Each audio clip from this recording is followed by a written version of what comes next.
clock is apparently off in the back and moving slower than actual time. That's such an iPad thing, isn't it? Like dragging, which means I will try to keep on this. So if anybody in this general vicinity notices that it's like 52 after the hour and I haven't shut up, wave like a white piece of paper. I'll keep checking my phone to try to keep up since the clock is off. So I'm like, hey guys, it's like serving your break, please, we're dying here.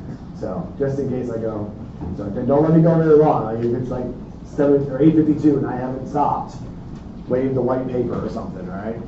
Okay, let me ease some. He's gonna fix it by like 5 minutes. I think it's just slow, unless somebody like manually decided to put it back 5 minutes just to mess with people, which would be hilarious if somebody did that. All right, so let's ease some anxiety. We have today, we have tomorrow, and we have 80 slides left in this one basically, and like 90 slides in the other one, right? Yep. I am not gonna rush and fly through it. I have a fail-safe built in. The lab on Wednesday is basically going to be like a CT scavenger hunt. We're going to play with a CT scan. You guys are going to get a chance to come up here, actually scroll through one, find different anatomy stuff. I don't need the whole 2 hours to do that lab, so if I do run a little behind, the first part of the lab will be finishing up those last few slides that we don't get to if we don't finish it, and then we'll break and then jump into the lab. So I'm not going to rush through it. I'm not going to just be like, and click, figure it out, study it on your own, we get the test, right? So, and it won't take any additional time from you guys because I don't need the full 2 hours. So, any questions from last week when you were kind of listening but prepping for Clin Skills? No? Okay. Also, just so tracking for questions, here this week, if you get it, I will be gone Friday and Monday. I am on leave out of town, but I'll be back on Tuesday. I talked to the class leader. We'll do the review on Tuesday and then test on Thursday. So, and then that's it. Then you all become juniors. You all become juniors, right? We put that out in the universe. You all become juniors. Okay. All right. Organomegaly, right?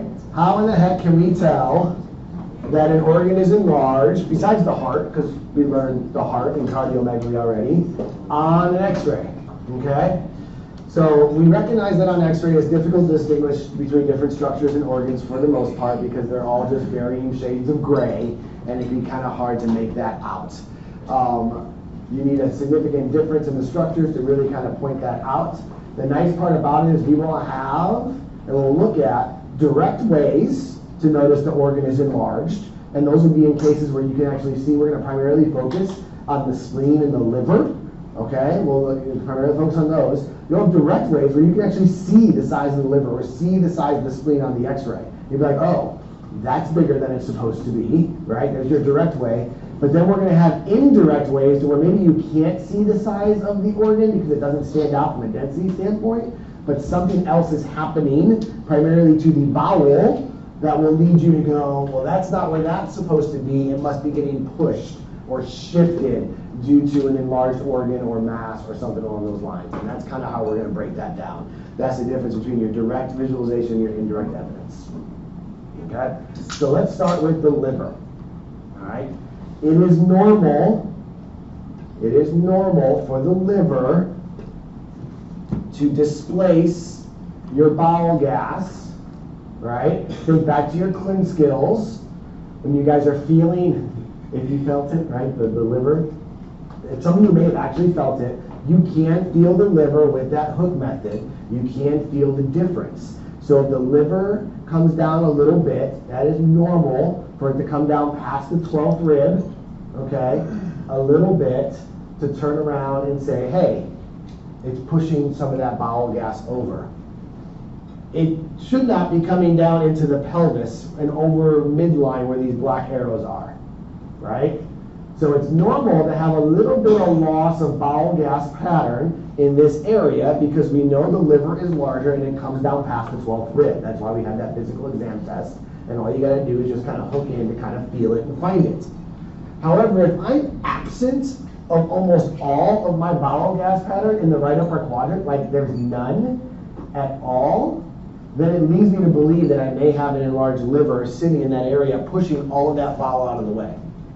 And that's what this is kind of showing you here. So the black lines The black lines are kind of your edges of your liver and your missing bile gas pattern.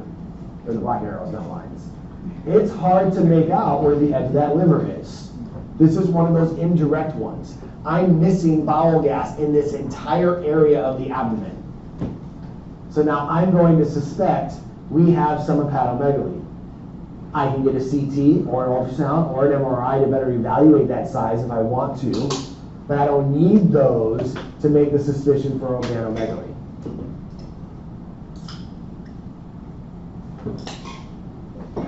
There is something on X-ray called the Rydell lobe, okay?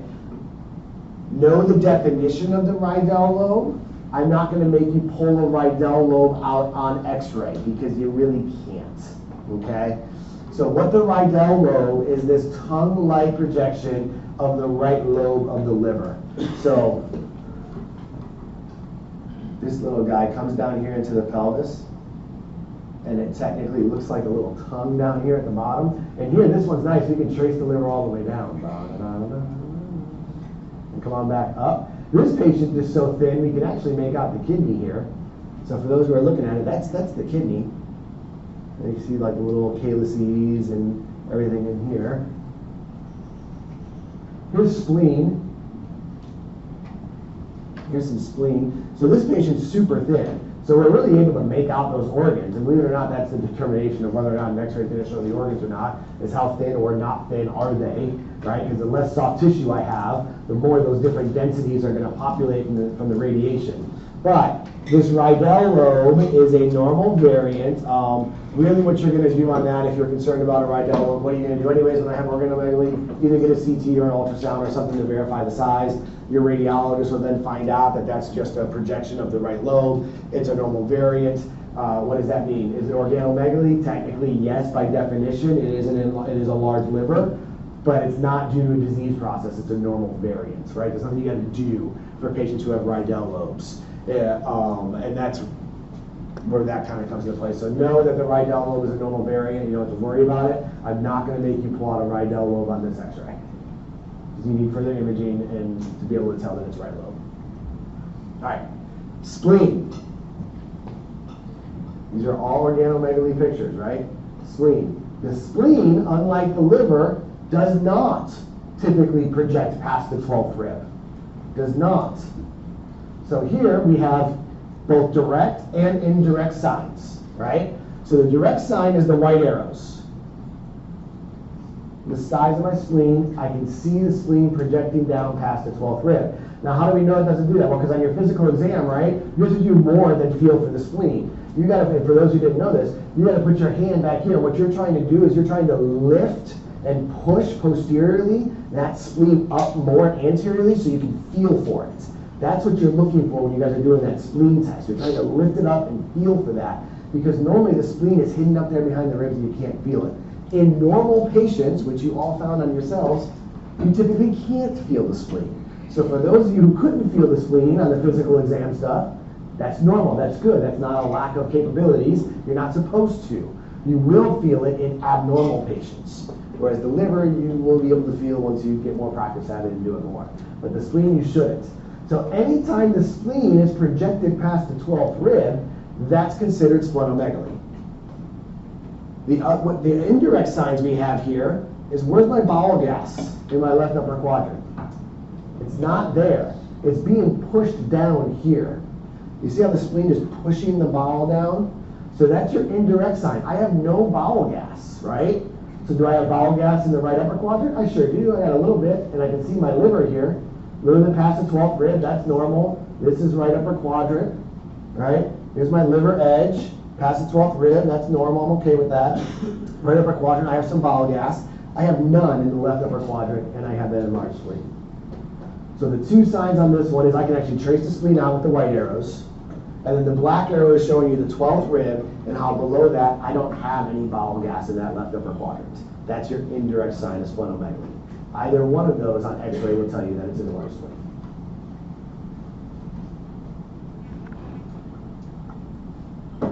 Kidneys. So far, we've had a liver which has pushed bowel gas out of the right upper quadrant completely. We've had a spleen that has pushed bile gas out of the left upper quadrant, pretty much completely and down. The kidneys are kind of center. So what you end up seeing almost is one entire side of the abdomen with no bile gas, because that's going to shift your bile gas to the left or right, depending which kidney is likely enlarged. Okay? I have the CT here because whenever you have a large mass on a kidney, you definitely need to get a CT because we don't know what's causing it. Based off of the CT, looking at it, looking at the whole CT, using your context clues on the image, what is your best guess on what that mass is on that kidney? What do you think? Take a minute, look at the whole thing, use your context clues.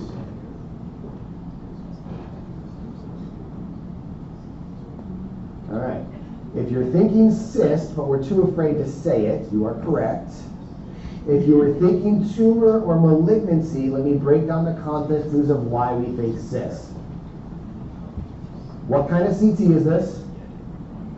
With contrast. With contrast. How do I know that? Look at my vessels. I can see my vessels coming into my liver here. Yeah, I have oral contrast in the intestines, but that's not going to help with the organs, right? That's going to be the contrast. So, yeah, the kidney's smushed. Here's the kidney here, and there's contrast within the kidney. But like to know that's the kidney, that might be kind of tough just on this image. But it's this up here with the contrast in the vessels, which tells you this is with contrast. So now if it's with contrast, if it's a tissue pertaining mass, it's going to be highlighted as well because those have blood flow, especially if it's malignant or it's like a cancer, or even if it's a benign tumor, it'll have blood flow. I don't have blood flow. I have this darker gray area, which is likely going to be fluid. So what are giant fluid containing things? They're cysts. So this is a really large renal cyst. So through your context clues, you'd be like, hey, that's probably fluid because, and not blood fluid, right? Because if it was blood fluid, it would be lit up like all the other vessels because I gave that contrast in the vascular system. Okay, so this is a large kidney cyst. Pushing, really the indirect side is pushing all that bowel gas to the non-affected side. Yes, sir? The reason you can tell it's a kidney cyst is two things. One, this was gotten after we saw this, right? So you're like, okay, I'm concerned about the large kidney. Could it be a retroperitoneal mass? Sure, it could be. But it is like touching and growing off of this kidney edge right here. There's no gap or space between the kidney and the cyst. And so that's how we would know. So if you look here, I got no gap or space between the kidney and the cyst. So that is how I would suspect that it's going to be a kidney mass. Could it still be a retroperitoneal mass that's happening pushing up against it? Yeah, it could. But honestly, your treatment plan is going to be the same, right? We need to drain this thing. It probably needs to have a surgery, figure out why we're having the cyst. So it won't affect your patient care in that aspect.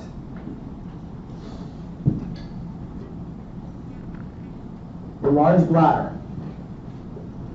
A little bit harder to see on x-ray. Why? Because a bladder is a thin-walled organ that's filled with fluid. So that all kind of melds together. So really a lot of times you just got to focus on your indirect signs. How many x-rays have we looked at that have not, so far, because we're going to look at a couple, but have not had any bowel gas in the pelvic region? Almost none, right? Even my enlarged kidney has bowel gas in the pelvic rim, in the pelvic region. Going back, oh, you can't see that one. Going back here to my liver, still bowel gas in the pelvic region, right? That's where your rectosigmoid colon is. There's almost always gas there. That's where the majority of gas is going to be at in your colon area. But I don't have any here. And as a matter of fact, I have this nice kind of, I can almost draw a nice hill, a nice kind of hump around my bowel gas and where it stops, which, boy, that's kind of in the shape of the top of a bladder if it's enlarged. So this is an enlarged bladder. It's that bowel gas movement. All kinds of potential causes, right? BPH, stones, it could be congenital, there's all kinds of things. It's not important what causes it. It knows that we need to do a further workup to figure that out. You'll learn more about that in GU, senior semester. Oh, uterus. Well, that's in the same area of the bladder. How the heck do I distinguish between those two? I have bowel gas down here by the rectum. I don't have any, and I have it above. Make that nice little rounded kind of shape at the top. I have none in my lower quadrant area for the most part. I have it in the rectum, and I got this middle area with no bowel gas. If I were to ask you to pull out between uterus and bladder, this is going to be your sign down here. The uterus, even when it's enlarged, doesn't typically project far enough down to not have any bowel gas in that rectosigmoid colon area. But the bladder, because of where it sits, does when it gets enlarged. Everything so far to evaluate enlarged of these organs has been CT, ultrasound, or MRI can help you evaluate which one is enlarged. Except for the uterus, that's ultrasound. Why? It's a reproductive organ. It always gets ultrasound.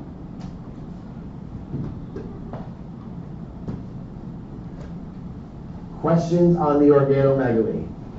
How to use that indirect, how to use that bowel gas pattern to help you realize there may be something abnormal going on there. Do we all remember this question from like 2 years ago? No. Study these things. Blue slides are all in that one slideshow for you, right? It's not all encompassing, but it's a good check. What are those?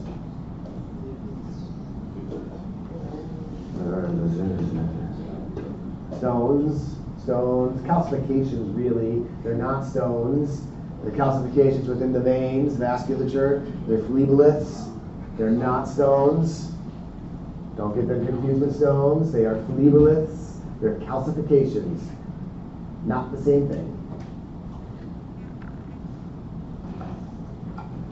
We just had this picture, and the question says which organ is enlarged.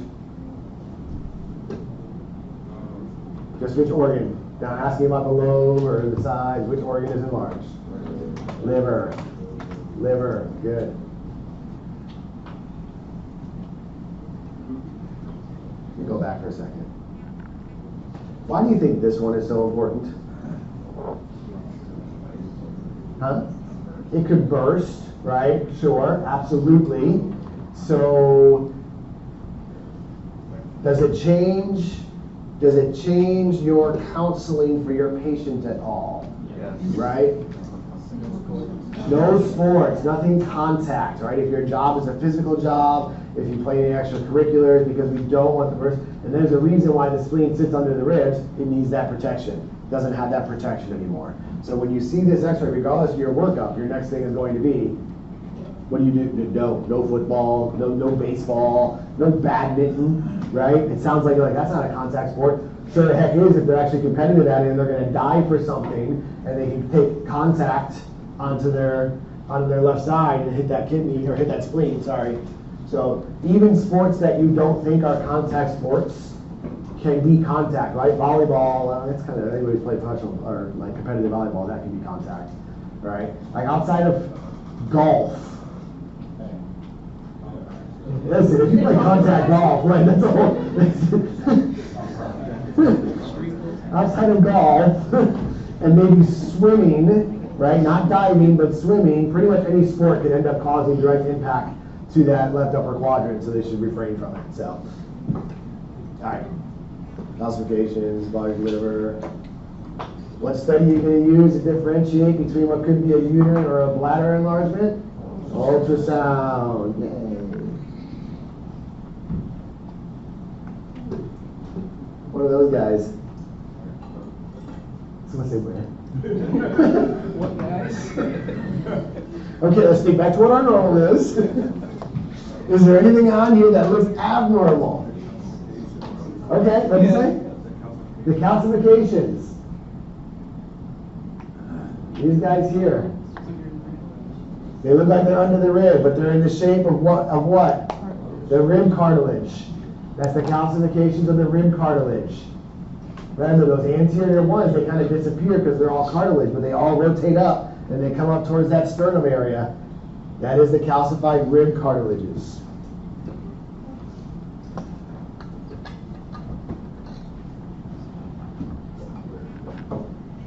Go back. We'll go back. Or where? The easiest way to look at this right now, or when you guys are studying, pull up a normal chest x-ray or a normal abdomen x-ray that we've looked at, and look at the bottom ribs on the x-ray and look what's missing. What's missing is these guys right here. These are not in your normal, these lines that are curving upward, right? Everything we've looked at our ribs, everything's been curving downward or kind of horizontal. These guys are turning and curving upward. That's because that's where your cartilage is. So a lot easier to pull out when you're looking at that normal next to when you're studying and you're going, what is he talking about? Where is this at? Pull up your normal and kind of compare the two. It'll help train your eyes. Okay. Let's look at air where it's not supposed to be in the peritoneum. So, 4 common locations we're going to kind of talk about, right? Intraperitoneal, which is going to give you pneumoperitoneum. Retroperitoneum. Pneumatosis, which is air in the bowel wall. Talk about that briefly and what that looks like. And pneumobilia, air in the biliary tree. Medical words are fun, right? A lot of times if you don't know what a word is though, but you know the roots and the chords, you can piece it together. So knowing that pneumo means air and bilia, well, we have a biliary tree, so even if you kind of forget like, well, where's that in again? Break the words down on the test sometimes, right? I can't help it with pneumatosis because it's tosis, right? But some of the stuff, pneumobilia, you can kind of piece that together. All right, so what are we going to see? We're going to see air beneath the diaphragm. That's particularly going to be for your intraperitoneal, okay? And sometimes your retroperitoneal. And we're going to look and see what that looks like. Visualization of both sides of the bowel wall. That's going to be for your pneumatosis. And visualization of the falciform ligament. Where's that ligament at? Where's the falciform? Liver? That's in the liver area, right? We haven't been able to see that on x-ray. But guess what? A lot of what we were talking about before, kind of like that,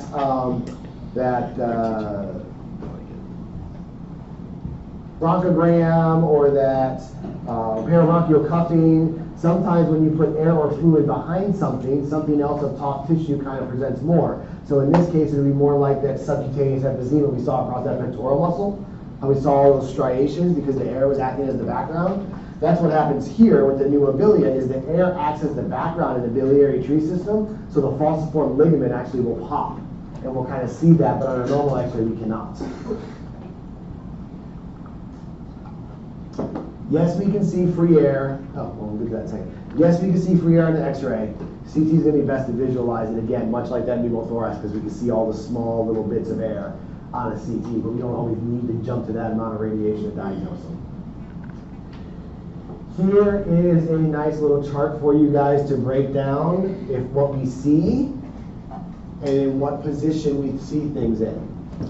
So if I'm looking for air beneath the diaphragm, I need to be upright. Or left lateral decubitus, which we'll talk about when we see it.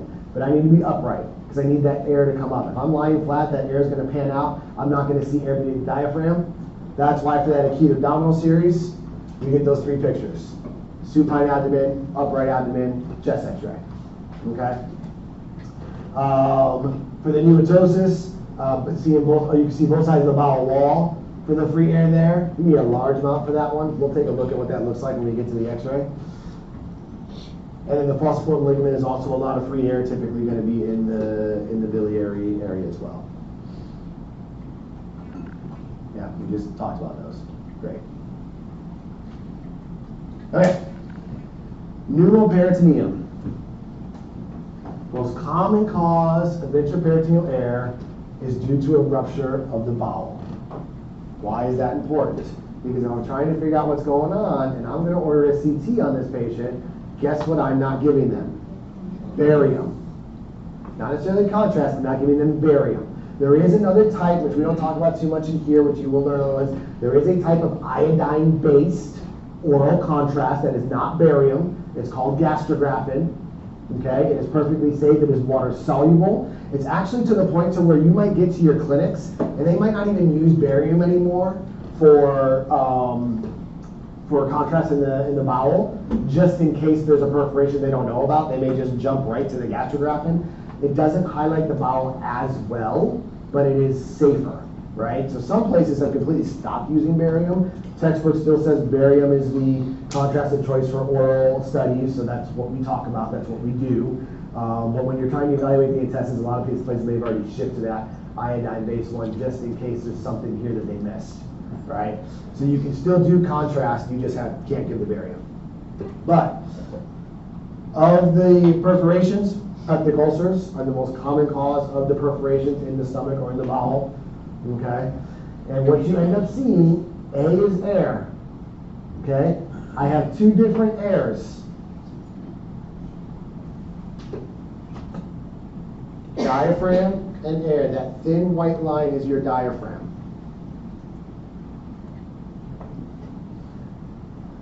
Thin white line is your diaphragm. And I have air between the diaphragm and between the liver.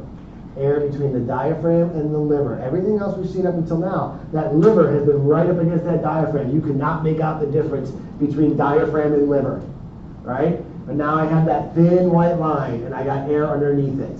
That tells you that there is air within the intraperitoneum, probably from a perforation somewhere. It doesn't tell you where, right? Just because there's air here doesn't mean it's right upper quadrant perforation. It could be anywhere because air rises when they stand up and they do this upright x-ray. Okay. Another way to do it, especially if they're in trauma and you they can't stand up. Right? I can't get them to stand up. How the heck am I going to look for it? I'm going to do a left lateral decubitus. Okay? When you talk about a left lateral decubitus, it is named for the side down. So the patient is laying on their left side, so the right side is up. So this is right. This is the right side. I don't need a marker on this because if it's a left lateral decubitus, that's the definition of that. We're almost always going to do a left lateral decubitus. We're always going to do it in airwise. Why do you think we do left lateral as opposed to right lateral? What's on the left side? So if I did left side up, right side down, stomach. So that gastric bubble may confuse me with free air if I do it the other way around. There should be no air by the liver rising up like this. So regardless of where that air is at, when I do that left lateral decubitus, the air now is going to rise, because again, they're lying on their side, so air will rise, and it will look like a separation between the liver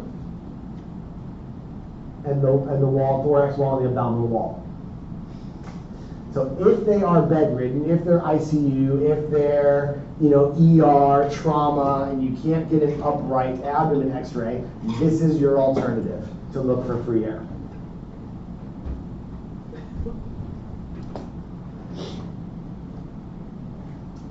I'm less concerned about this.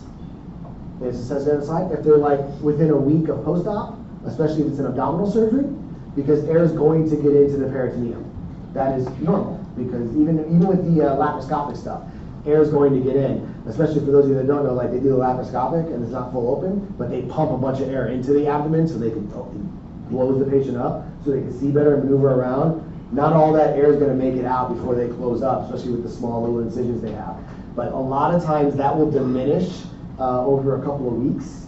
So you just have to monitor it. If they recently had a surgery, they don't have to stay admit the whole time. Just gotta let them know they're gonna have a little bit of abdominal pain, do some Tylenol or whatever your poison is for that. And if it doesn't get any better by like 7 to 10 days, come back in, you can take a look. It should slowly diminish over time. So, but if they haven't had surgery, then I'm concerned, going, hey, you probably got a perforation here. There's other causes there, septic ulcer, perforated diverticulitis or appendicitis, perforation of carcinomas, basically a perforation of something. Okay, X-ray is not enough to tell you what that is. Okay, so that was your intraperitoneal air. X-ray. Now I have your extraperitoneal air, and what kind of image did I give you? CT. So what are the odds of you guys finding extraperitoneal air on X-ray? Probably slim to none, right? Slim to none. Because what that's going to sit here and be is going to be this weird mottled appearance where the red arrows are, right? Right around your psoas muscle, your kidneys. It doesn't really move with patient positioning because it's locked into that retroperitoneal space. Okay? And so it just kind of sits in here on CT. So what we had was we had a duodenal perforation, which is like what you just said, bowel perforation is the most common to the intraperitoneal. Well, depending on where it's at, in this case, it was the duodenum was close to the retroperitoneal space. That's where the air went, and it kind of got trapped in there. All right? Because the retroperitoneum is really close to the diaphragm, you can end up with a pneumomediastinum, pneumoperitoneum can kind of go together, so it can go in both areas.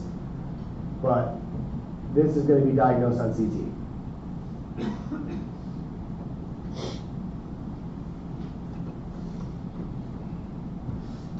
So again, bowel perforation, your most common cause.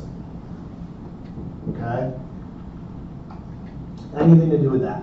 So yeah, there can be a foreign body, but or gas-producing infection. But really what that gas-producing infection is, something that causes diverticulitis, which then the diverticuli perforate. So it all comes back to perforation.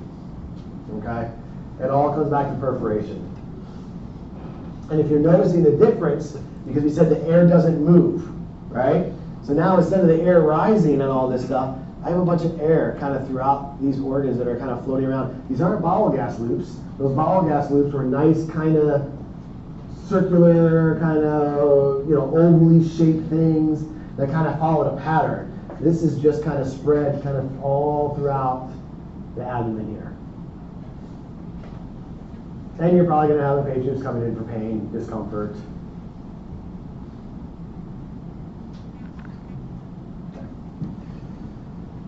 Pneumatosis, air in the bowel wall. Take a second and look closely on this one. I want you to try to visualize it before I put it out there. What this is just think of the anatomy. I have air within the bowel wall, which means the air is going to follow the shape of the bowel. So far, we've looked at a lot of air in the abdomen, but much like when we looked at how the liver and the diaphragm were one piece until we got that free air in there and had that pneumoperitoneum, the bowel, we have not been able to really make out the bowel wall in any of our images yet. We've seen the air, we've seen where the air ends and go, that's probably a bowel wall, but we have not been able to see that tissue of the bowel wall on any of our images yet. Because we shouldn't be able to see that tissue, because that bowel wall is right up against some other soft tissue and fluid and everything else in the abdomen. We just see the air inside. But on these guys here, we can trace and see our bowel wall both in the circular fashion and coming around the edge. Right? Why do I have circles? Because again, the bowel moves in all different directions. That just happens to be a cross-section of some of the bowel. There's a cross-section. It happens to be either going away from us or pointing right at us.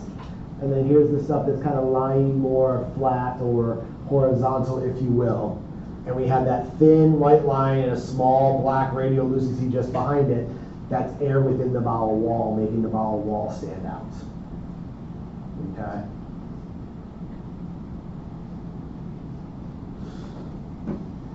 How do I know that's air in the bowel wall? The best way, and not maybe just regular air, like air in the bowel, besides that, is I can move you around. If I do a supine and an upright, a lot of that air in the bowel wall is not going to change. Right? It's got nowhere to go. It's within the bowel wall. So it's not going to float up. I'm not going to magically get air fluid levels on the outside. So it kind of stays in the same position, again, because it's trapped. It's trapped within that bowel wall. It can't go anywhere.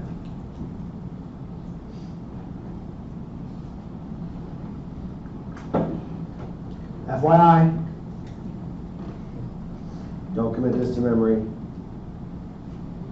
Other causes of air in the bowel wall. I need you to know this is air in the bowel wall and what it looks like. I've had people ask before what actually causes it and all that, so that's what that is, but I'm not testing you on that. Okay. Pneumobilia. Okay? Pneumobilia. So air in the biliary tree. Again, so far, we've seen the liver. It's this big gray blob.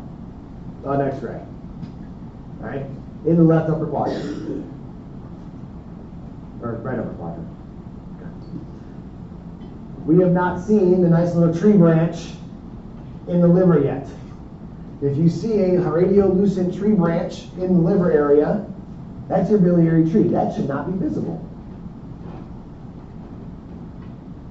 That should not be visible.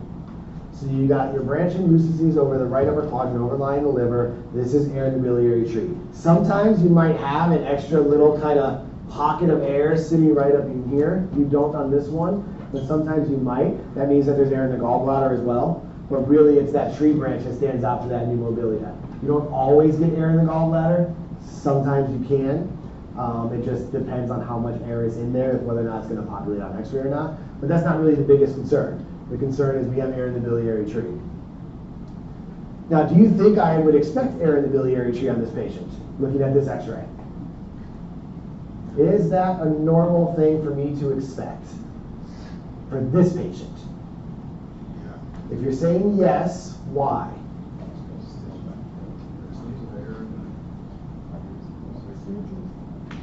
Post-op.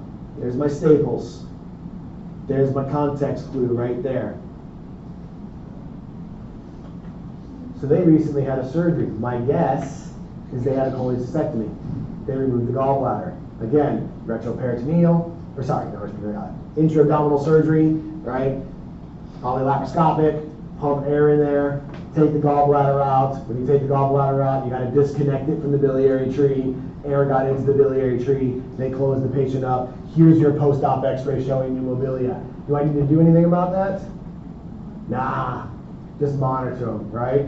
So this is showing you how an abnormal finding can be expected in a particular patient. You don't got to do anything for it, right? This is your standard post-op film for that. Not surprised. But it's still an abnormal finding. It's just not anything you need to act on. Yes? Is that abnormally large amount of air in the bowel? No. No, and we haven't covered what that looks like yet. And so when we do, you'll realize why that's no. Yeah. A lot of fecal matter. Lots of fecal matter here. It's all fecal matter. But not an abnormally large amount of air. Okay. There's another picture of pneumobilia. What's the white arrow showing you? What do we call that? That porcelain gallbladder, right? That's that calcification. Whole gallbladder is calcified. That's not contrast. It's calcified. Contrast does not get into the gallbladder, right? It only produces bile and connects to the biliary tree. So unless it's a reflux from like a recent like HIDA scan or something like that, contrast does not get into there. So that is porcelain gallbladder in that aspect. And this is just causes of the pneumobilia. Am I going to ask you causes of pneumobilia? No.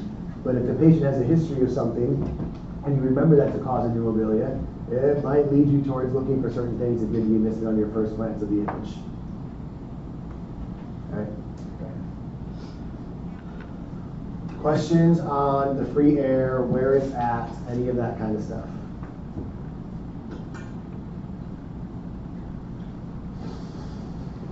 All right. And now, what we were talking about, what you were just asked, we're going to get into bowel obstruction and ileus. And this is going to be where you're noticing difference in changes in the air bowel gas pattern. What's going on with it? What is too much? When is it enlarged? How do I tell? Is it small or large bowel? How do I tell if it's obstructed or if it's an ileus? What is an ileus? Anybody remember? We learned this yet? Basically frozen bowel, right? There's a section of the bowel that's just not working, right? Obstruction is not a frozen bowel. There's something stopping things from flowing. And there's a difference on imaging that can help you lead you towards one or the other, plus your physical exam findings. So there are going to be tools that you can use to kind of distinguish between those two. These ones are commonly confused, right? Especially early on. So pay attention to those little nuances, kind of like back in the chest thing. We had things that look very similar. These look different to a trained eye, but for you guys at first, it's going to look very similar. So use your context clues that we're going to go over to try to come up with the most likely what's going on type thing. All right. So, what's the difference? So this is where it kind of breaks down some of the difference. So when there's an obstruction, peristalsis continues. It doesn't stop, okay? Peristalsis continues to push the bowel, the stuff in the bowel distally, which means proximal to the obstruction, your bowel loops are going to dilate with swallowed air, because you swallow air when you eat and drink, right? But that's going to build up and dilate because there's an obstruction stopping stuff from flowing through, proximal to it. Then distal to it, all your air is going to go away. Why is all your air going to go away? Well, because we all have flatulence, right? It's a part of nature, it's a part of our body. And if there's a big obstruction in something, once that air comes out, there's no further air there. It has all left the body. Nothing else can get back in because there's something obstructing the bowel from continuing to move over. Okay? Which is why one of the questions when you ask in your history, when you talk about patients with bowel movements or bowel issues or stomach issues, is, are you passing gas? Or when was the last time you passed gas? Or when was the last time you had a bowel movement? Because I need to know that. Because if you tell me you passed gas 3 minutes ago, or like before the appointment or whatever, or you had a bowel movement an hour ago, I am not concerned about an obstruction. Sure, there may be a partial, but it's not complete. Complete obstruction requires surgery because that's a problem. But if you're passing gas or having a bowel movement recently, obstruction or complete obstruction is not on my differential because you're having those movements, right? Sure, could it be that the obstruction just started and I'm still passing that little bit that's in there? Yeah, but the odds are that patient isn't coming in to see you at that time because the symptoms of the obstruction haven't really started yet. They're not having the pain. They're not having the issues yet. It's way early on in that aspect. They just think they're constipated, so they're still at home, right? It'll be after the fact. You'll see a transition point in that bowel, which we'll look at, where the air all of a sudden stops, and then you see nothing after it, okay? What are your common symptoms? Abdominal pain, distension, constipation, nausea, vomiting. All the common bowel issues. Fantastic. Very generalized, no specific information in that. Just talked about the changes in bowel history is important, okay? We'll talk about the dilated loops of small and large bowel and the transition point. So we just talked about the obstruction. So now when I talk about an ileus, we're still having some movement potentially, not as much as the obstruction, right? But the ileus is that frozen bowel. That's just a section of bowel that has stopped working, stopped peristalsing, okay? Could be the whole small bowel, could be just a small section. And we'll look at some of those differences on there. Functional ileus, localized versus generalized, we'll look at both of those, and then the mechanical obstruction of the small bowel versus the large bowel. Hey, look at your symptoms for your ileus. Abdominal distension, nausea and vomiting, generalized abdominal discomfort. Flatus and diarrhea may still be passed. Okay, there's distinguishing point number one of what you're concerned about when your patient comes in with these things and you get your x-ray. Flatus and diarrhea may still be passed. Okay? Yeah, you can have a colicky pain with your mechanical ileus, maybe, but it's usually absent. So what is a colicky pain? You have to move to get comfortable. You have to move to get comfortable. You got that squeezing, right? I think maybe when they're colic, they have gas and it squeezes and it hurts. So gas pains, we've all probably had gas pains at some point in our life. That's kind of what a colicky pain is, okay? With your obstruction, a lot of the times you have that colicky pain because we're still peristalsing. But a lot of times with your ileus, especially if it's mechanical ileus, like you don't. You're not having that squeezing pain because the bowel's not peristalsing. It's not squeezing. X-rays your initial study. We're going to go ahead and look for the dilated loops of bowel. We're going to talk about which bowel is affected. We're going to look at all those pictures. Okay? If you have an ileus, you're probably still going to have air in your rectosigmoid colon area if you don't have an obstruction with it because stuff can still flow through. Air can go through. It's there.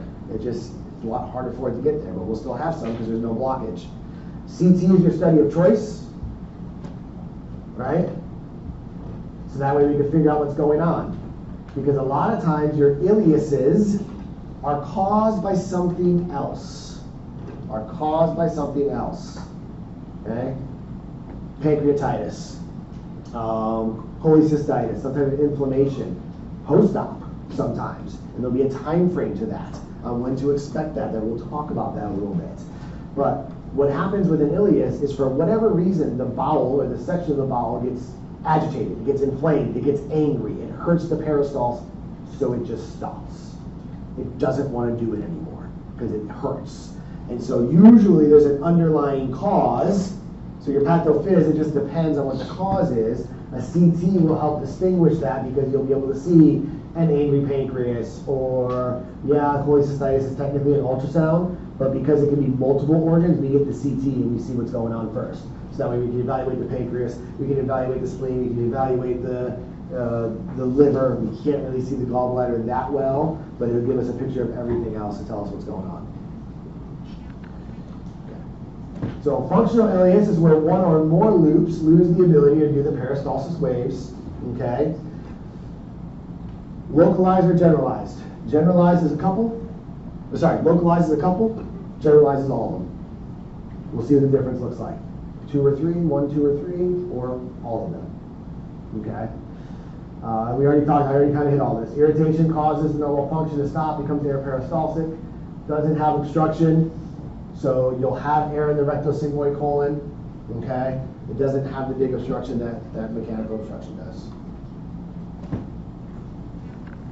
Let's take a look at the functional ileus.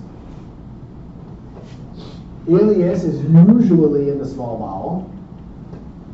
Usually in the small bowel. And here's how you can tell. So, a couple of things. One, I know this is small bowel for a couple of ways.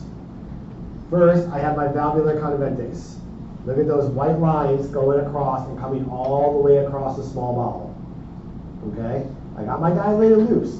This is your abnormal, a large amount, because up until now we've seen like splotchy bowel gas pattern, right? I haven't been able to really trace out my full kind of bowel all the way down, right? It's been patchy like it's supposed to be. But now I got all this going on. Okay? Got all my valvular conventates. Got about 3 loops. On top of that, the small bowel likes to sit up on one another. Right? So we talked about the large bowel, how it's not always perfect like it is in the books, right? But it's still got that usual general kind of shape. This has multiple loops sitting right on top of another. That's one other way to tell small bowel from large bowel in a lot of cases, because of the way it all kind of lies. I have gas in my rectosigmoid area. Looking down here, I still got gas, gas, gas. So now I put all my clues together. I haven't even given you patient presentation yet, but what I'm having here is my valvular conventates.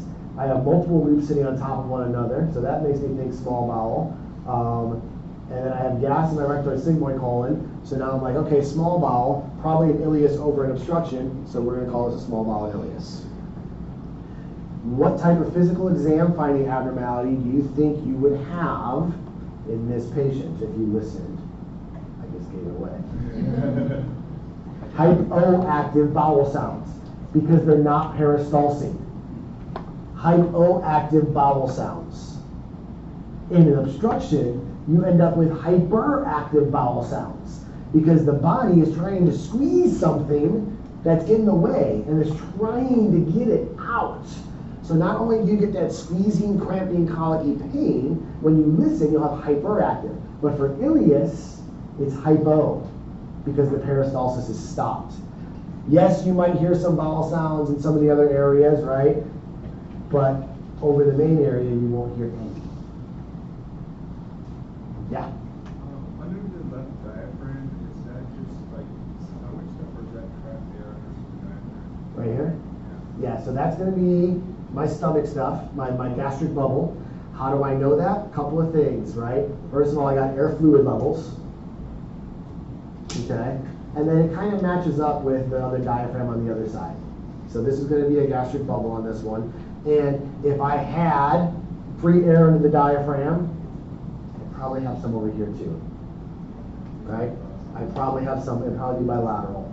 Right? Because it's really hard to tell me, is that a pneumoperitoneum or is that a gastric bubble? This is a gastric bubble. If I'm going to have you guys diagnosed with pneumoperitoneum, guess where it's going to be?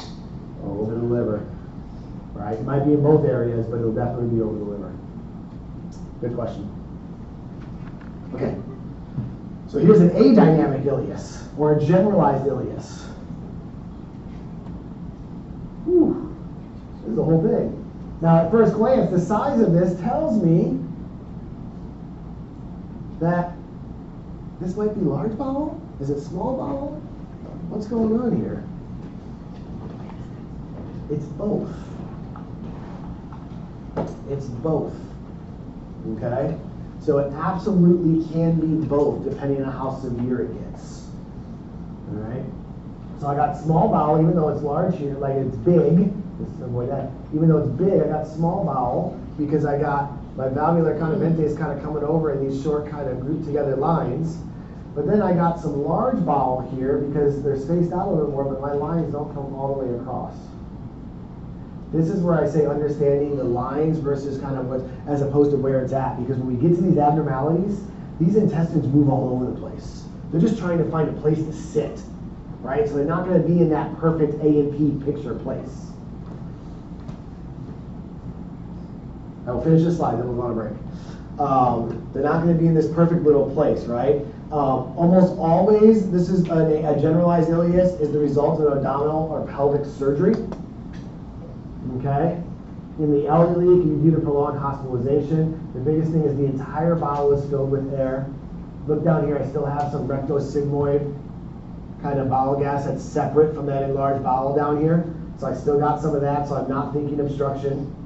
All right? And I don't have that transition point, which we haven't seen yet, but you'll see where the obstructions, where we have air, nothing.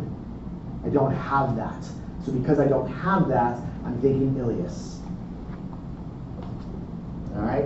And especially if it is post-op or elderly prolonged hospitalization, I'm thinking those things as well. I'll leave this chart up for review. We'll cover it when we get back from the break. Go ahead and take 10. Come back at 2 after. Again, good question on the break again. I had some questions too of tips, right? So this test, same tips I gave you for the last one. Okay? Read the question first, then the answers, then get into the vignette and the picture. Picture is usually adjunct sometimes just here. Here's the picture, by the abnormality, right? But it'll be the same. There will be at least one normal on the test. At least one normal. Kudos, everybody here chose normal for at least one of the answers, so thank you for that last block. I appreciate it. I think you're actually one of the first classes to do that. So there will be at least one normal. There will be, again, probably one question where your choices are pictures. Okay? Pick the picture that goes along with the situation. Not every question will be a picture. But this one is going to be a little more vignette heavy, right? Patient vignette heavy. Why? Because a lot of these dang pictures look the same. And the distinguishing factor sometimes in what's going on is in the patient history or physical exam findings. So when you're studying and you're trying to sort through these things and you want to hit your head up against the wall because you're like, this jerk gave us a bunch of pictures that look exactly the same for 4 different conditions, yeah. Because that's just kind of how it is. But there are context clues within the history, within the physical exam, within the review of systems, or something that's in that vignette that leads you down the path of one way or the other. So when you're studying, use that in mind. It's not just image recognition, it's understanding what leads me towards one or the other, okay? Here's a nice chart for ileus versus obstructions, okay? It's going to kind of break down what we normally will see. I see air in the rectosigmoid, and I see some air in the small bowel for a couple of loops. Can't really always make out those loops, but I can see it. So localized ileus, 2 to 3 distended loops, a little bit larger. I can see the conaventes, the valvular conaventes. I still have air in my rectal or sigmoid. Generalized ileus, it's going to be multiple distended loops, usually involving the large bowel as well. You can see the large bowel is going to be distended as well. Okay? My small bowel obstruction, no air in the rectosigmoid colon. My large bowel obstruction, no air in the rectosigmoid colon. Okay? How much air do I have in my large bowel? Little to none on my small bowel obstruction, because the obstruction in the small bowel, it does not have time for the stuff to get to the large bowel, to start absorbing all that extra fluid, and to start creating the gas and creating air. Can I have a large bowel obstruction with air in the large bowel? Yeah, it depends on where that obstruction is, right? So if my obstruction is in the descending colon, then yeah, I'm going to have air in the transverse, in the upper part of the descending, in the ascending colon, because we haven't hit the obstruction yet. And then distally to it, I won't have any. That's going to be that transition point that we're going to show and kind of talk about. Okay. Why is there minimal air in the small bowel, in a large bowel obstruction? Because there's minimal air in the small bowel anyways. Right? There's minimal air in the small bowel anyways. So the small bowel is working just fine in that large bowel obstruction. So the small bowel doesn't really have any major abnormalities unless it's been going on so long and it's so severe that it's backing all the way up, causing the whole thing. You might have a picture of that one. All right. Whew. Small bowel obstruction. This is abnormal at first glance. All right, we haven't seen this much air in the abdomen yet. Look at all my loops all over the place. Okay? Now, I can't see down in this rectosigmoid area. It's hard to tell because I have a small bowel loop down here with tons of air as well. But I can tell a small bowel because I have a bunch of loops sitting on top of one another in that nice small bowel curvature. Got my valvular conventes kind of coming all the way across here. Boom, boom, boom, all the way across. Okay? If I could see it, I would be able to say that there's no air in the rectosigmoid colon, but I can't. So what are my other clues on this? Well, it looks like small bowel because of that. So if I see that obstruction, then we're thinking small bowel. How do I know it's not an ileus? High-pitched, hyperactive bowel sounds. Because could this be a generalized ileus? It sure could. Right? It doesn't quite look like another picture, but it sure could. But if I have high-pitched, hyperactive bowel sounds, it's because peristalsis is continuing. It's trying to overcome that obstruction. Also, what's a question I can ask the patient or I need to know if I'm concerned about obstruction versus ileus? Are they passing gas? Are they having flatus? When was their last bowel movement? Was it recently? Right? They haven't had a bowel movement in, say, 2 days. What's the next question? This is clinic stuff now. What's your normal? There are patients out there who have one bowel movement every 3 days, and that's just their normal. Right? So a patient who has one bowel movement every 3 days, not having one for 2 days, if you don't ask that question, that's actually not abnormal for them. But if you've got a person who usually goes twice a day, and they haven't had one in 2 days, that's abnormal. So you got to kind of quantify some of that and going, hey, okay, so how often do you go? Normally, and then when was the last time you went? Because every patient's habits are going to be different. What's normal for the front row is not going to be normal for the back row, right? Most common cause of small bowel obstructions, and now here we have another distinguisher. Most common cause of small bowel obstructions are post-surgical adhesions. Post-surgical adhesions, typically following an appendectomy, colon surgery, pelvic surgery, something along those lines. The most common cause of small bowel obstruction is post-surgical adhesions. Now we talked about one of the most common causes of ileus is going to be post-surgery as well. But do I have hyperactive or hypoactive bowel sounds? What does my image look like? Is it super dilated? Or is it just a couple of distended loops along with that physical exam finding? All right, look at all these. And you can see, like, this doesn't even look like the pretty small bowel lay on top of one another. This goes to show how that bowel can move wherever we want. But boy, look at all my surgical clips I have. There's all my surgical clips. All right, so post-surgical adhesions is the most common cause of small bowel obstruction. I'm getting ahead of myself, but when we get to that slide, the most common cause of large bowel obstruction, malignancy, tumor, cancer, that kind of thing. So again, small or large, what's going on? What are we concerned about with the patient? What do we think? That will help you distinguish between these things as an image as well.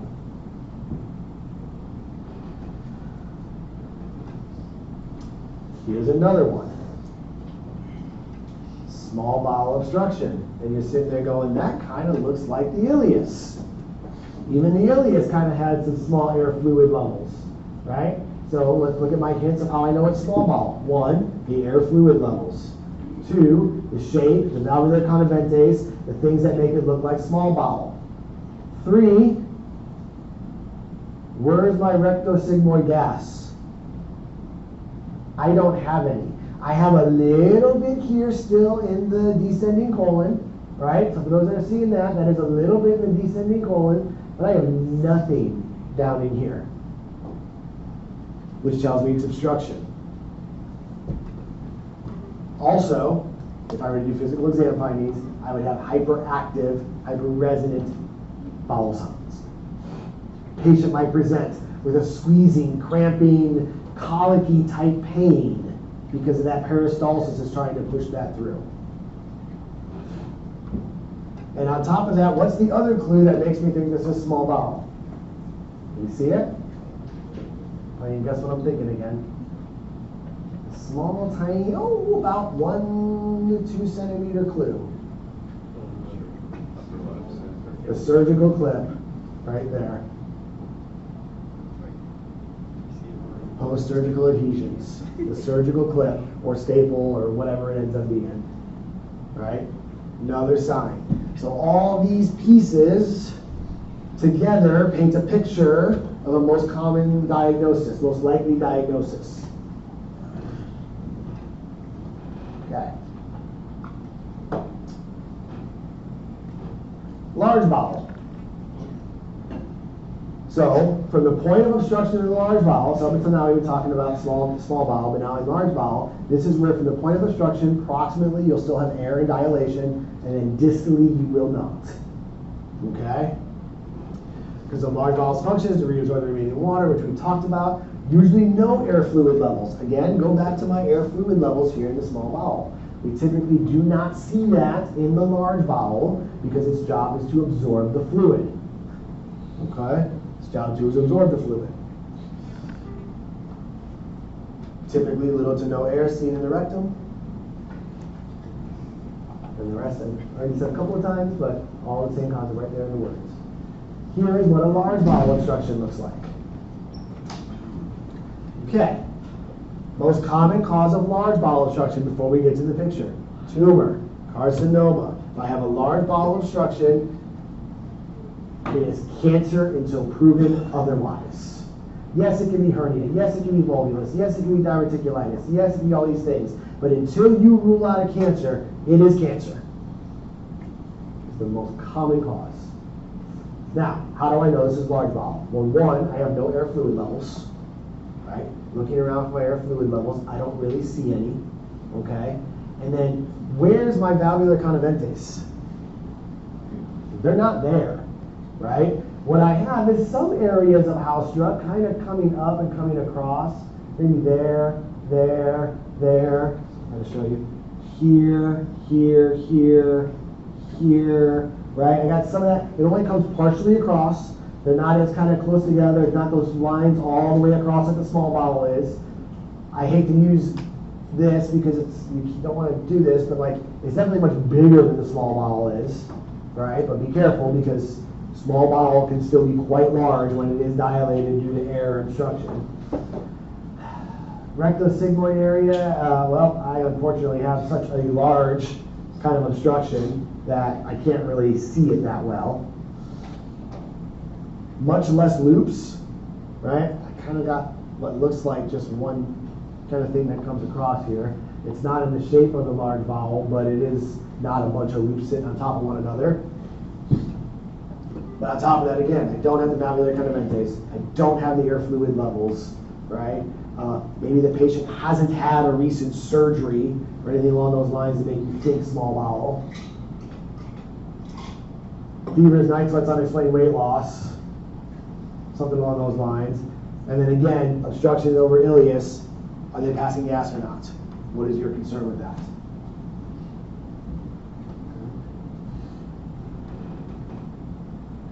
Oh, what's going on here?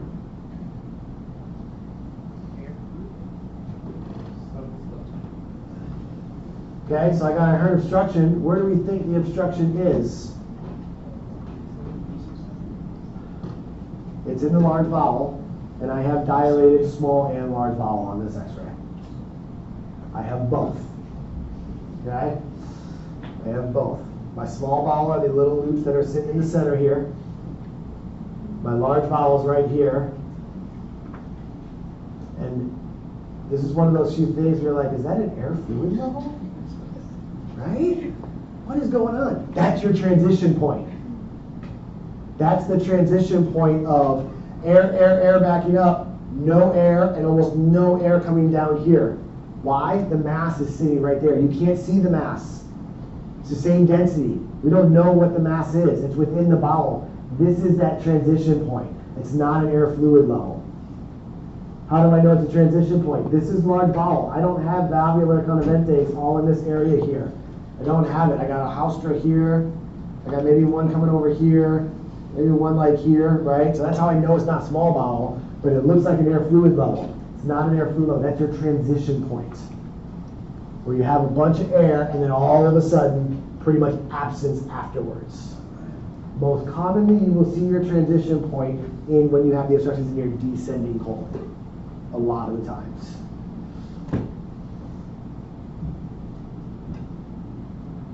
Good. So what happened here? What happened here was the pressure built up, the air built up, the pressure built up, and got to the ileocecal valve. That pressure was so built up that it pushed backwards into the small bowel, so then it started filling up some of the small bowel as well, because in fact it started at the obstruction and worked its way back to that ileocecal valve. So you can, depending how long it's been, have it go into both, but the obstruction is in the large bowel. Bless you.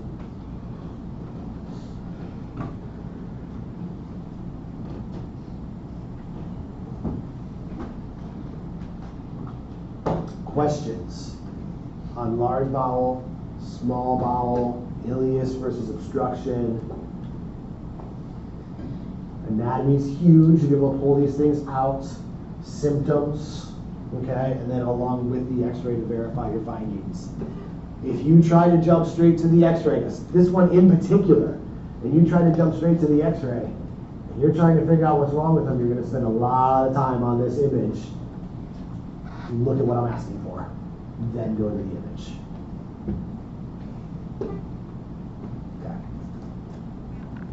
Anybody's favorite body part? Esophagus. There's your anatomy. Notice how the trachea sits in front of the esophagus.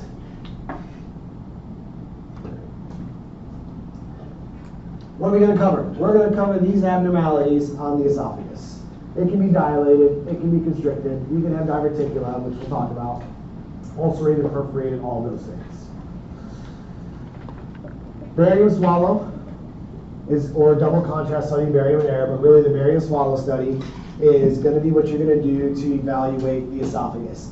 The video esophagography is the big official word for barium swallow study. Okay? What that basically is it's fluoroscopy, okay? And what happens is they set up the fluoroscopy, talk about how like live kind of x-ray, right?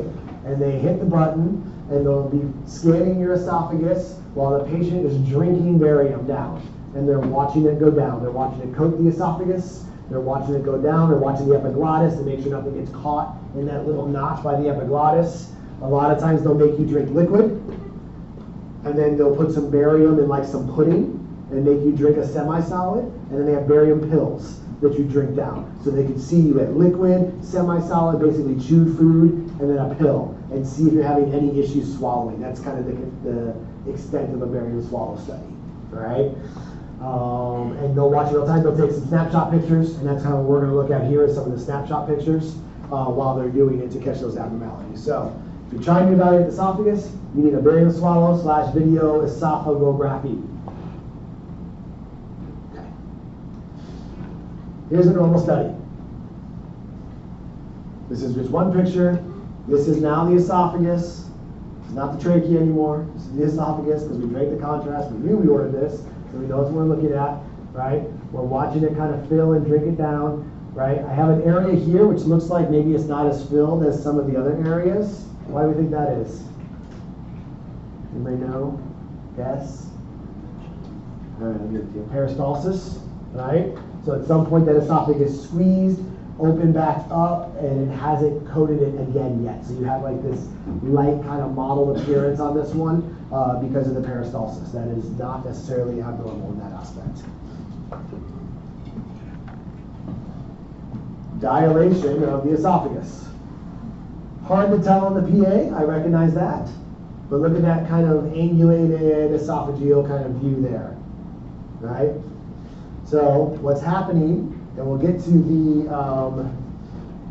the sphincter issue in a little bit, but what's happening here is for whatever reason, the esophageal sphincter is not opening, the barium is backing up, and it's dilating the esophagus. How do I tell it's dilation? Well, here's my normal. Look at the size of it. That's a lot bigger. The esophagus should not be dilating that much. And you can see where I don't have contrast flowing all the time as well as it should. You can see a little bit of contrast flowing into the stomach there, but it's pretty much completely blocked off. So for some reason, the sphincter is deciding not to open. Why? Don't know. This is going to be a GI issue for you guys. The bottom line is this is abnormal. This is dilation of the esophagus. Okay. Dilation from a closed off sphincter. No contrast. Okay. Constriction.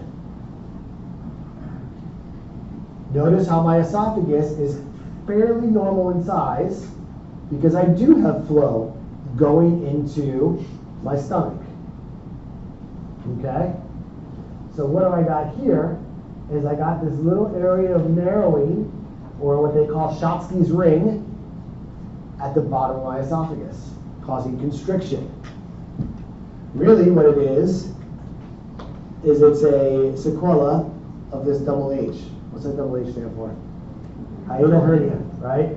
This should be down here by the diaphragm, and the stomach should all be here, but some of the stomach has popped up, and I got this Schatzki's ring, and I got constriction here at the other area. Another way I can tell is my gastric folds here are coming up into this area.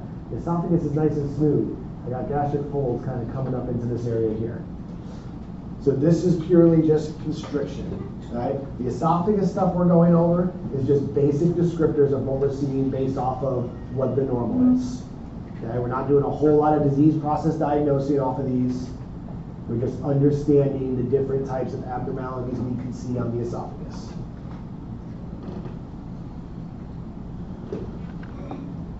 This is another picture of a hiatal hernia. Like, the entire stomach is above the diaphragm. This is extreme, but this is the stomach wall. This is my fluid levels. It is a dilated, extended stomach up into the chest cavity. Yes, sir. So obviously this would affect breathing. The Schatzki's ring though, like would we see any difference to like impairment with respirate or?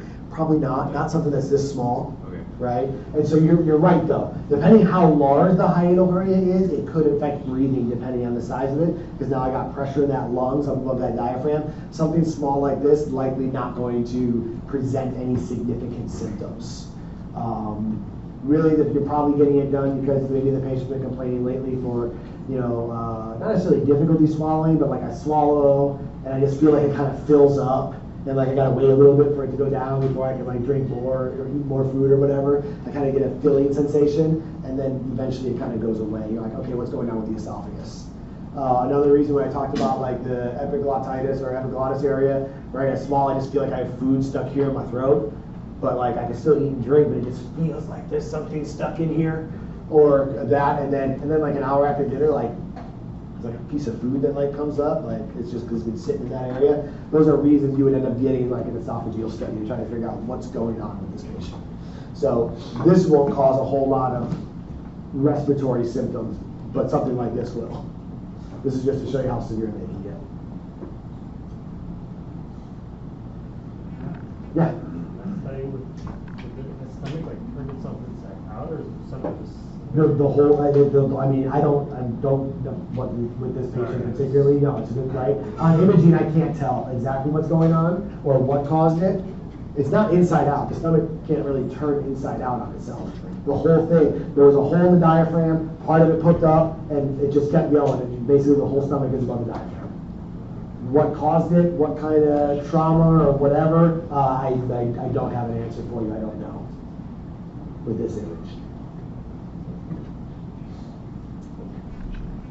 Esophageal cancer. Not good, right? Not common in America, not common, because we have good screening methods and our healthcare is a lot better. We see this a lot in our third world countries, primarily in Asia, a lot because of their diet and their spicy foods and the spices and stuff like that they use. And on top of that, they don't have the screening that we have. So you're going to learn this in GI, and this is good information for any of y'all out there. If you are on a reflux medication for more than 5 years, right, because you just need it, because you're getting older and you got GERD and it sucks, and so you're taking it, you need a scope to take a look at the bottom of your esophagus. Pure screening. It's standard for us, right? Because we're trying to catch esophageal carcinoma before it gets too bad. We're trying to catch that Barrett's esophagus before it gets too bad. Because most of the time, by the time we find esophageal cancer, it's metastasized somewhere else. Right? And usually what comes from esophageal cancer, besides your standard alcoholics and smokers, right? Years and years and years and years of GERD. Agitation to that bottom of that esophagus, so the body starts changing the tissue to protect against the stomach acid, and that can lead to an esophageal cancer. Here we have good screening methods. However, if you're going to be over and seeing patients in PACAF, or I don't know what the Army calls their Pacific MAGCOM type thing, but over in that area of the world, this may be more common or something you need to be concerned about just because of that patient population. Yeah, so it can present in multiple ways. Barium esophagram or barium swallow is this first study to notice it, right? And then we start to see these interesting constrictors or abnormalities in the esophagus that are not down by the sphincter that we talked about already. We don't know what it is. We can't tell what it is based off of this, but we know there's an abnormality because I don't have that nice, normal, fluid esophagus. Okay? Right?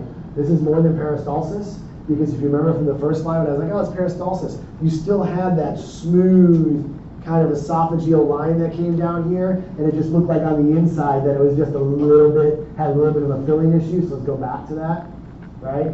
I still can trace the wall of my esophagus on this normal one, even though there's a small little kind of what we call like a filling defect area. But when I go to my esophageal carcinomas, where's my wall? I have no idea. I don't have that nice wall. This is not just peristalsis.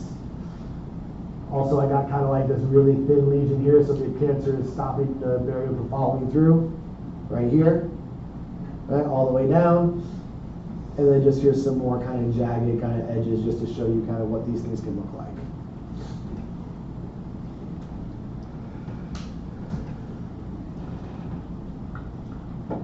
Usually it's squamous cell, right? Usually squamous cell. Yes, this is in the notes. Remember I said I'm not going to pull questions out of the notes. I'm just educating you on that aspect. For the esophageal cancer, it's usually a squamous cell cancer. Sometimes an adenocarcinoma. That's what that Barrett's esophagus is from the reflux. It's usually an adenocarcinoma, yeah. This is like the initial study. Yeah. Are they eating, like, it looks like late stage, are they eating? Good question, right? They're probably eating, but probably what they're doing is they're probably coming in going, hey, I've changed from solid foods to like, I drink protein shakes now, or I'm drinking those Ensures or something like that because I can't do anything more than a liquid because it just doesn't go down, right? Or it hurts or something like that. So that's a really good point. So I'll give you an example. My uncle-in-law, I don't know, my father-in-law's brother, right? Years of reflux, years of issues, and the way it kind of ended up presenting for him was he just had a sore throat. Just had a sore throat. The sore throat was from the reflux, but he just ignored it because he just always just kind of ignored it and went to the doctor. And it got worse. It got to the point to where it was so bad that we're like, he couldn't eat regular food anymore, so he was doing the protein shakes. And then he switched from the protein shakes to the Ensure, and finally we got him to go in. His esophagus was so swollen and so, terrible word, cancerified, right, that they couldn't even get a pediatric pigtail intubation tube down his esophagus to try to do a feeding tube for him. That's how bad it was. Never went to the doctor, right? You just never, ever, ever went. So this thing had probably been going on for years, and he just ignored his sore throat as just reflux forever. Needless to say, I think from diagnosis, I think he lived 6 to 8 months maybe after that, right? And because they couldn't do the surgery because he had heart issues, but it doesn't really matter. The bottom line was, when it gets that far, it's almost like pancreatic cancer. Like, it's got a high mortality rate because it's probably metastasized somewhere else. It's not the esophageal cancer that kills you, it's the other areas that it goes. So if you have reflux, get your screening. Get your screening. And screen your patients, right? You got somebody coming in and you're refilling their famotidine, or you're just refilling their omeprazole, and nobody's ever asked them, how long have you been on this medicine? Oh, I've been on it for like 10 years. Hey, cool, have you ever had like a scope? No. We're gonna get you one, right? We're gonna get you one. Just a one time, we just wanna make sure everything's going on, everything's okay down there. We're gonna go ahead and get you one. And a lot of times you guys may find that patient because they just got thrown the meds and said, get out of my office, go back to work. Yes, ma'am? How often do you do this screening? So the standard is usually one time, depending on the results, right? If you do the one time and everything is fine, then right now there's no rule that says, hey, do it again in 10 years, do it again in 5 years. If there's abnormalities, then we'll let GI kind of make that determination of how often they need to be checked on in that aspect. So unless they change it, when you get the GI junior semester, they change the protocols. When I came here about 2.5 years ago, it was one time, just make sure everything's good, and then base it off of the results. Yeah. Uh-oh. What happened here? Perfect. That is not a funky esophagus. This patient aspirated their barium. This is going to end up leading to an aspiration pneumonia. We're not there yet. I don't have the cloudy, patchy, kind of fuzzy stuff, but they need to be monitored because this is going to turn nasty in a little while. All right, so good. That is the bronchial tree. That is not the esophagus. Okay, diverticula, a pouch, an out pouch. Right? It's an out pouch. This one in particular here is called Zenker's. All right, Zenker's diverticulum. You're going to learn that in GI. You may have learned it in A&P. I don't know if they got that deep into it or not. How do I know it's an out pouching? Well, I have an out pouching from my normal kind of area, but then I also, my walls are smooth, right? I can trace it. They're well defined, smooth walls, pouched outside of the esophagus where my barium is collecting. I have smooth walls. All right? If there was a perforation, which we'll look at, it will not be smooth because it's just kind of spilling. But these are nice little pouched out smooth walls. So that's a diverticula. This one in particular, halitosis, bad breath. Patients will come in for that. Man, I got really bad breath. Sometimes I feel like the food hasn't gone all the way down, but man, I brush my teeth, I mouthwash, I do all these things, and I just can't get rid of it because a piece of food sits in this Zenker's diverticulum and it just rots. Right? One bite per meal, basically, it'll just sit in there and it just rots, and that's what's causing the halitosis. So, yeah, what's that? All the things you're going to hear from patients. Okay, so here are ulcerations. Okay, all these little kind of radiolucent circles are kind of like areas within the esophagus. All right. Hard to tell on an esophagus, but I want you to be aware that it's a possibility. The ulcer is actually in between these two arrows here, and it's kind of causing these weird kind of little shapes within here. The best thing I can say is pull up your normal and kind of take a look at it. This is going to be painful swallowing, right? Ulcers hurt. So like I swallow, and as the food's going down, it hurts. Once it gets down, I'm fine. But going down, it hurts.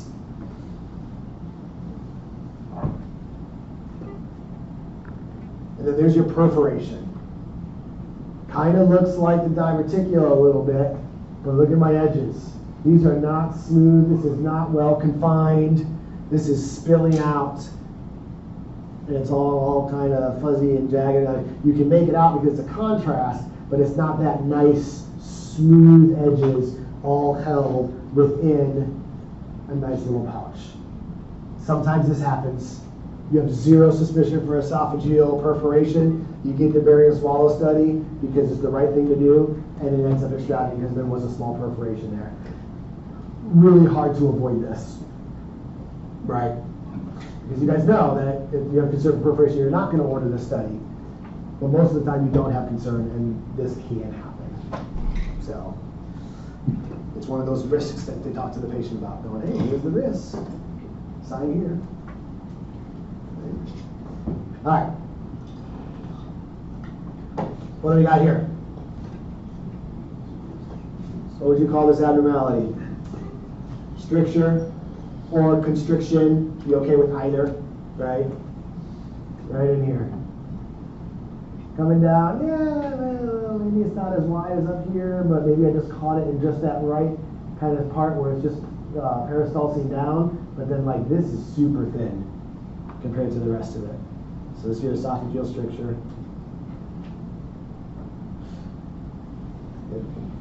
Then we just got two of them here, right, to show you that difference between that diverticula and that extravasation, that perforation. So that way you can compare the two.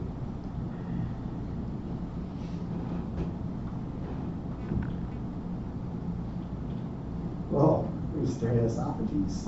Esophagus is what's going on here. Flash from the past. And this is a perfect one for the question that somebody asked me earlier. Air where? Under the diaphragm, which is called what? The pneumoperitoneum. Air within the peritoneum. Where do I see it? Right here. Right here. And for those that were wondering about the gastric bubble last time, here's my gastric bubble, but then look right here in the medial aspect.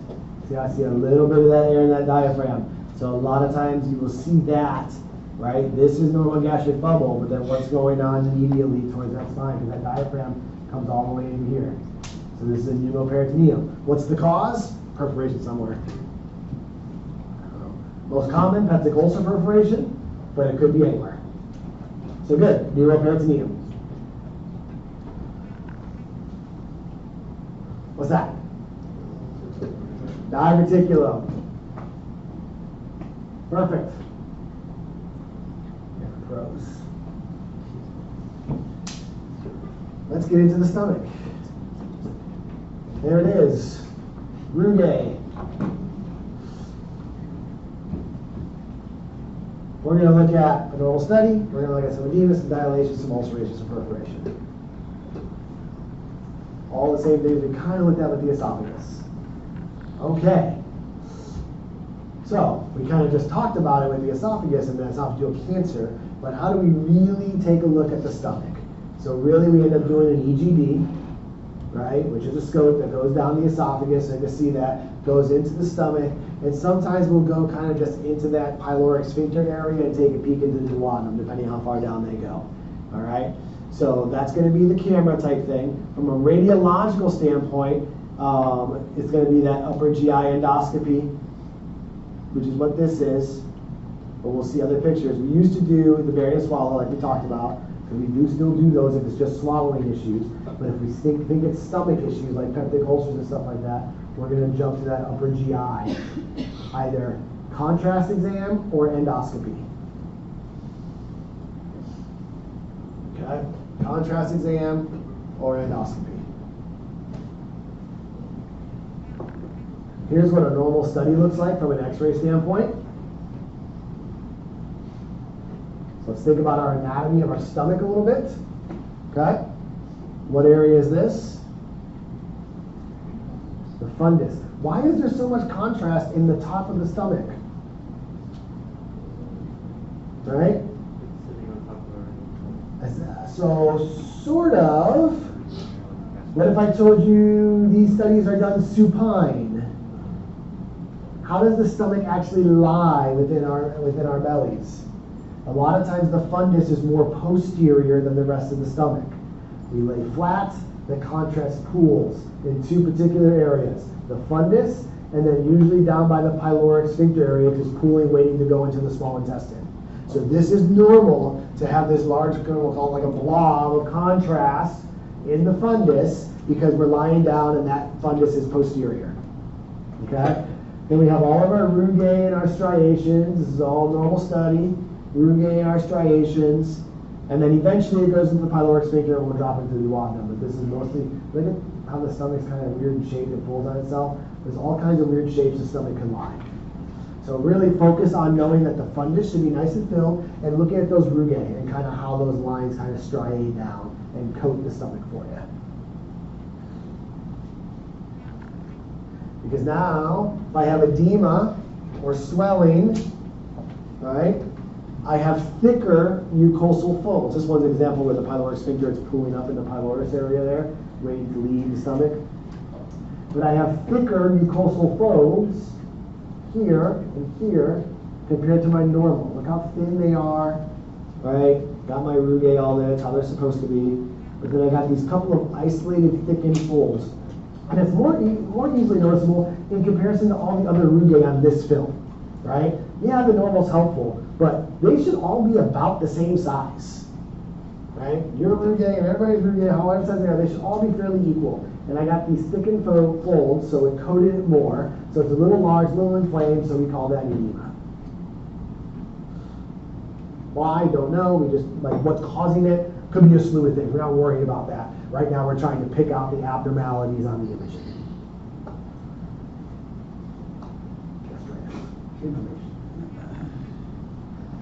Dilation. I don't even need contrast to look at this one.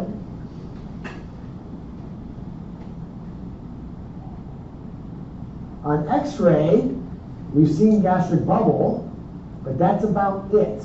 We've never really seen air in the stomach, and when we do, outside of the gastric bubble, it almost never crosses midline. Even though it can lie midline, you would need a lot of air to be able to see that on an X-ray. So this is where we get our enlarged stomach or our dilation of our stomach on an X-ray. The stomach should not cross midline. Okay. Use your imagination on this next one. Look at my rugae. So let me go back real quick. Even my thickened ones. Look at the direction of the rugae in the folds. Look at where the contrast goes. It flows. It flows downward from the fundus down into the pyloric sphincter area, the pylorus area, but it's got a generalized direction that contrast is coating because everything is flowing down and coating it.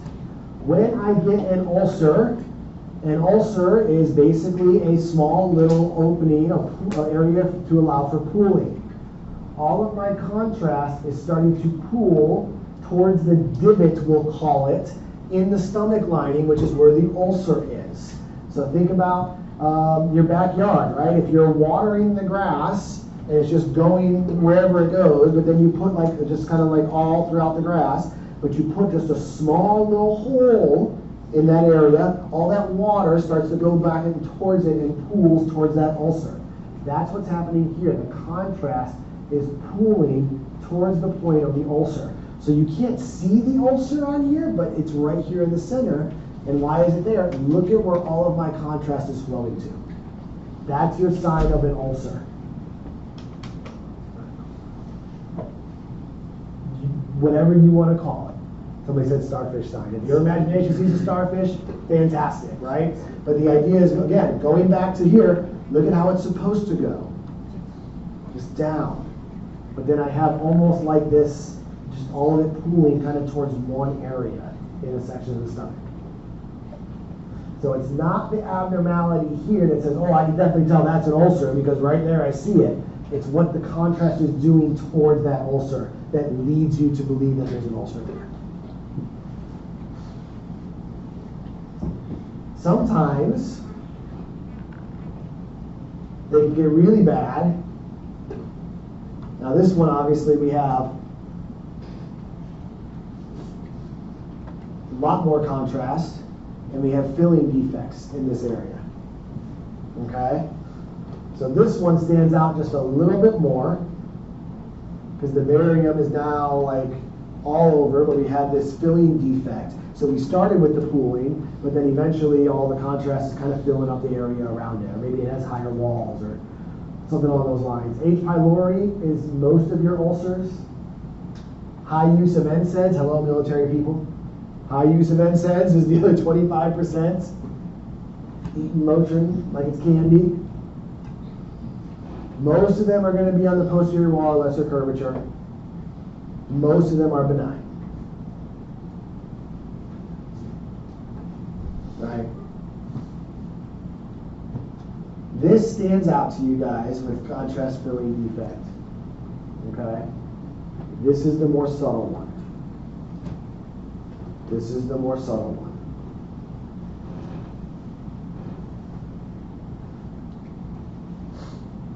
And if you look in my notes, where did this ulcer come from? It was an ulcer that then developed and we got an adenocarcinoma in there as well. Can you tell that from the x-ray? No, I'm telling you that because it was in the report of the image.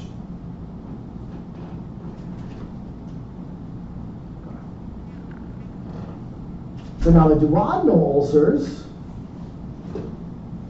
stand out just a little bit more. But it's that same concept in the duodenum. Look at my contrast pooling into where that ulcer is. Why does it stand out a little bit more? Well, I have less stuff kind of going on there. The duodenal wall's right there. There's less rugae. There's not any rugae. That's all in the stomach, right? So there are less folds. So the ulcer stands out a lot more in the duodenum on these images than it does on the stomach, which is why I tell you to use kind of the hints of that pooling and the way the contrast is going within the stomach. The concern with these things, right, they could cause obstruction, they could perforate, they can bleed, duodenal ulcers can cause all kinds of complications. If it perforates, pneumoperitoneum. What's that called? Pneumoperitoneum. Wonderful. So here's another one where it kind of shows you, there's my gastric bubble, there's my air below the diaphragm. But so far both of them have also had air below the diaphragm on the right side as well.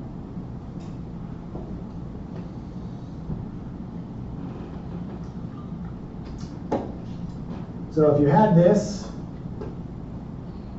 what are the arrows pointing to? What kind of ulcer? Where? Duodenal ulcer. Duodenal ulcer, that's what that little area is right there. Body of stomach, antrum, pyloric sphincter, duodenum, duodenum ulcer. Duodenum, pyloric sphincter. Good. What do we call that? Stomach dilation, gastric dilation, whatever word you want to use, that is dilation, right? That is dilation. Most commonly, I don't want to say most commonly, but pretty common, what do you think causes something like that? So first of all, is this patient? Intubation. I tubed him. I didn't get my chest x-ray to make sure I saw where the tube was, and it was going down the esophagus. And they're pumping air into the stomach. A lot of your stomach dilation is the cause of us. We've done it. We've done it, right? And you can tell this patient's hospitalized. I got the hospital gown buttons. You got the 1 tube kind of coming down in here. But either way, stomach dilation a lot of times is from a misplaced intubation. So get your chest x-ray, make sure your line's in the right spot. Or at least listen to the lungs when you squeeze and see if they breathe. If they don't, it's in the stomach. All right. Left image. Upright x-ray. What do we see? Pneumoperitoneum. A lot of other stuff. Pneumoperitoneum. Yes, I have a more radio-opaque right lung than the left. So who knows what else is going on here? I need a patient history to figure that out, right? Just looking off of this, I don't know. Yes, it's rotated. They're in a hospital bed. Sometimes that's the best you can get. So for those of you that are looking at it, yes, it's rotated. So because it's rotated, do I know whether or not these structures are actually being pulled over or pushed over or not? I really don't, because it's rotated, which is why all I'm asking you to pull out of this one is pneumoperitoneum. Read the question. Don't read the image first. Okay. So I have a supine x-ray here. what do we have going on here?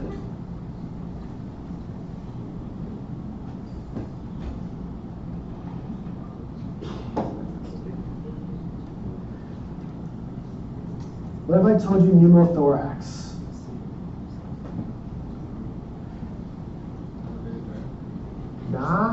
So not necessarily elevated diaphragm, but what's the other sign that we talked about on a supine patient for pneumothorax? Remember? Think deep into your thoughts. Next week gave you the clue. Think deep into your thoughts. Deep sulcus sign. Deep sulcus sign. Every x-ray we're looking at, these costophrenetic angles are pretty similar. But when we have a supine pneumothorax, because they can't stand up for whatever reason, that air disperses, causes the pressure. Look at how deep my costophrenetic angle or that sulcus goes. This is the sign for a pneumothorax. Also, there's a big old, this is afterwards, there's a big old chest tube here. There's a big old chest tube right there. So that's why, for two reasons we can't really see the pneumothorax through the lungs is one, because they're supine, but two, they've already put the chest tube, but you still got that deep sulcus sign remaining. That's what that is showing. Was that diaphragm flipped maybe initially? It's very possible, but the chest tube's in there, so they've already relieved most of that pressure, so the diaphragm's going to go back to normal, and we still have that deep sulcus sign. Yeah?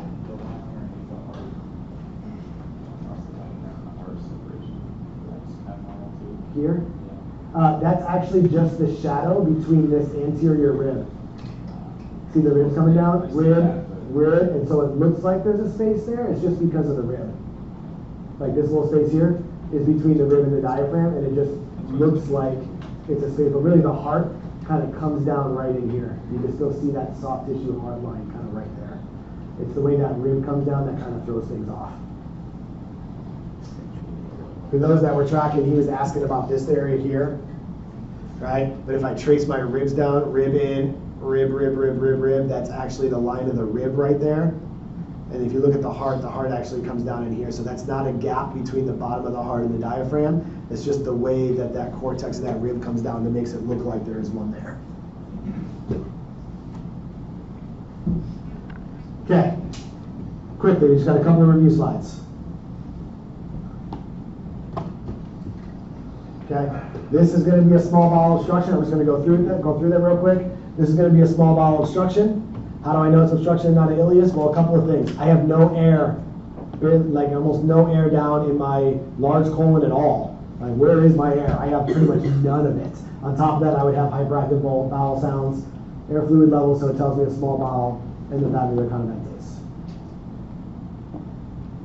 Look at my dosing, upright and supine. Upright gives me air fluid levels, supine does not. No air fluid levels, upright gives me air fluid levels. So remember that, you might not see air fluid levels in your small bowel if it's a supine image. This is just what a CT looks like for pneumoperitoneum. There's the air right there. And all this other stuff. Okay? Bowel perforation.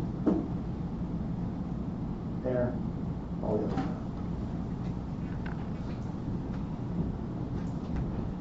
And then this is another small bowel obstruction. Hard to tell with just this image. I would need to give you vignette stuff to go with that. Who's next? Psych. Okay. Take 10. I'll stay up here.